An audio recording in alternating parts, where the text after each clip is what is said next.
असुरन से तू हमें छुड़ाई दे, सारो दुखड़ा मेरो मिटाई दे, असुरन से तू हमें बचाई दे।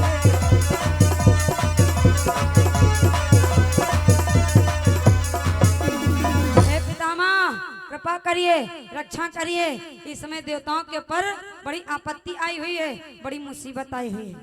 तो कहा क्या बात, अरे आपने अपने गुरुदेव से सलाह नहीं लिया, तो सारे हाल को बताओ।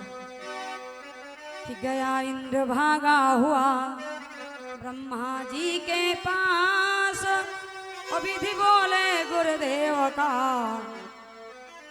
और करो उपास। अरे तुमने अपने गुरुदेव की हंसी उड़ाई, आलोचना किया, उसका तिरस्कार किया, और गुरु तो इस संसार का देवता है, और गुरु का अर्थ क्या होता है, गा, और गा में ओ की मात्रा, गो, गो में सोता है अंधकार, और रूह में सोता है प्रकाश। जो अंधकार को हटा करके प्रकाश को दिखा दे वो होता है गुरु, और तूने उसी का तिरस्कार किया, अपमान किया, तो तेरा कल्याण कहाँ हो सकता है। इसलिए कि रे मदांध मद के कारण, रे मदांध मद के कारण तू मंद मलिन हो गया है।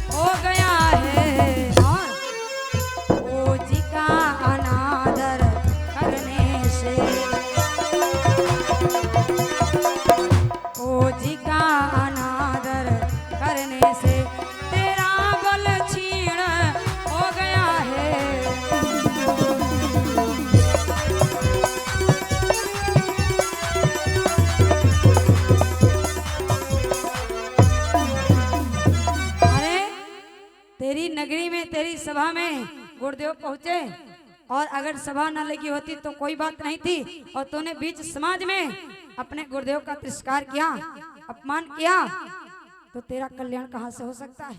इसलिए जा, मैं भी तेरी कोई सहायता नहीं कर सकता।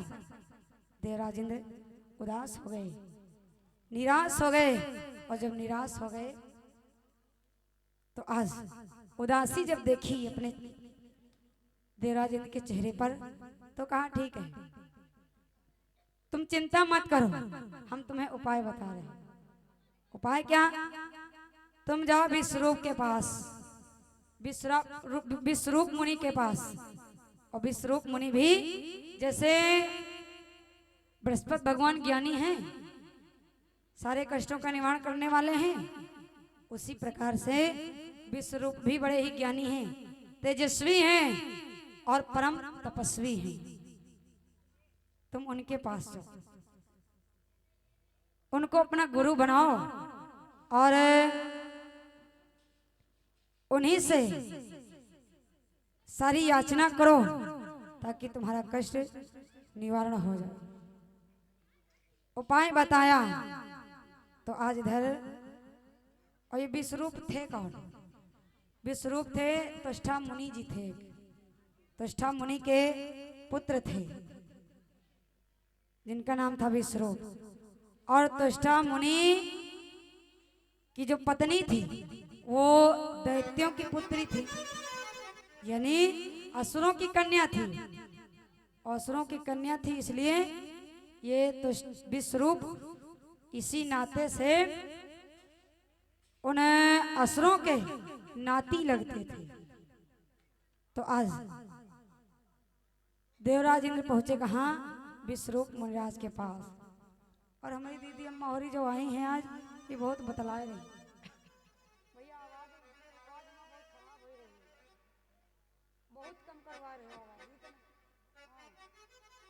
रोज कितनी बढ़िया माइक चलता है, आज माइक नहीं चल रही है ठीक ठाक, भैया शुद्ध बना दे आवाज।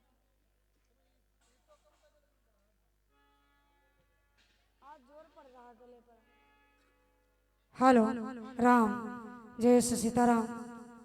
प्रेम से बोले सच्चिदानंद भगवान की जय हो। साचे दरबार की जय हो।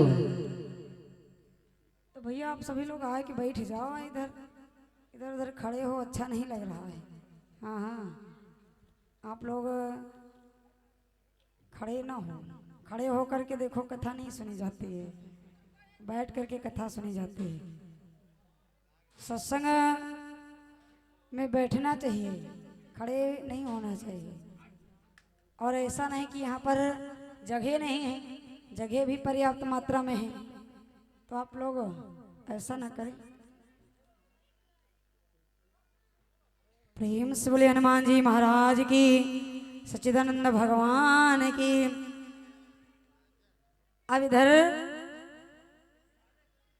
देवराज इंद्र ब्रह्मा जी के चरणों में प्रणाम किया और कहाँ पर पहुंचे? विश्वरूप मुनिराज के पास। विश्वरूप मुनिराज इधर सिंहासन पर बैठे हुए, आंखें बंद किए हुए तपस्या में लीन हैं और कहते हैं जब समय बुरा होता है तो कोई साथ नहीं देता है, अपने भी पराये हो जाते हैं।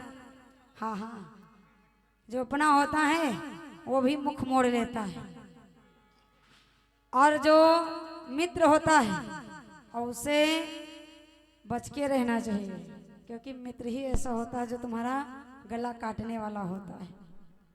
तो आज इधर देवराज ने विचार कर रहे हैं, विश्वरूप मुनिराज के पास पहुंचे तो मन ही मन में विचार कर रहे, सोच रहे हैं भगवान ये क्या हो गया, क्या होने वाला था और क्या हो गया। ये सब समय की बात है। कहते हैं समय समय की बात, समय पे बरसत है पानी, और समय बदल जब जात समय को परखत है ज्ञानी। सब समय का फेरा है, नहीं तो वही अर्जुन थे, वही बाण थे। भगवान श्री कृष्ण अपने गोलोक धाम को चले गए तो इधर अर्जुन से कहा था भैया अब मैं जा रहा हूं अपने गोलोक धाम को और तुम मेरी गोपियों की रक्षा करना। तो समय मनुज बली नहीं होता है, और समय होत बलवान, और भिल्लन लुकटी गोपियां वही अर्जुन वही बाण। और ये हमारे दादाजी के द्वारा भगवान के समय 51 मुद्राओं का दान हुआ है। तो राघवेंद्र सरकार की मनोकामना को पूर्ण करे, जीवन मंगलमय हो, सभी सुखी समृद्ध रहे। तो इधर जब भगवान चले गए तो इधर गोपियों को भिल्ल लोग लूटते रहे, उनके